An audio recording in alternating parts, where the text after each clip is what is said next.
أعوذ بالله من الشيطان الرجيم నేను శపించబడిన బహిష్కరించబడిన శైతాన్ నుండి రక్షణ పొందటానికి అల్లాహ్ శరణు వేడుకుంటున్నాను.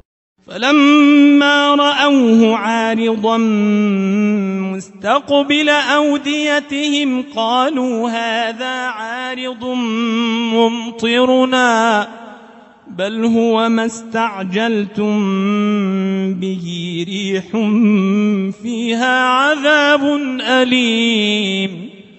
ఆ తరువాత వారు ఒక దట్టమైన మేఘాన్ని వారి లోయల వైపునకు రావటం చూసి ఇలా అన్నారు, ఈ మేఘం మాకు వర్షమిస్తుంది. హూద్ అన్నాడు, కాదు కాదు, మీరు దేనికి తొందర పెడుతున్నారు, అది ఆ శిక్ష ఇదే, ఒక తుఫాను గాలి, అందులో బాధాకరమైన శిక్ష ఉంది. تدمر كل شيء بأمر ربها فأصبحوا لا يرى إلا مساكنهم كذلك نجزي القوم المجرمين.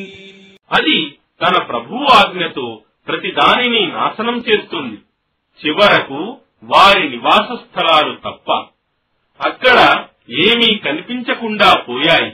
ఈ విధంగా మేము నేరస్తులకు ప్రతీకారం చేస్తాము.